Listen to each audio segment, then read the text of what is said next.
Solder paste is super handy, but that constant using, seriously annoying and just makes a mess. But don't worry, we've got the solution. First, I'll grab the calipers to take a few measurements.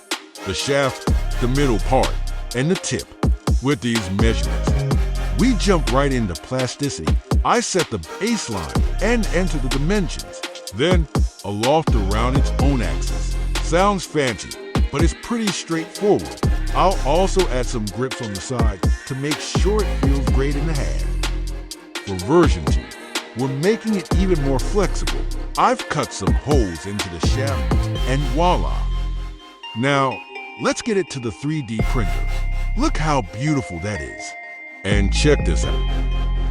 No more leaking. Your workspace stays spotless.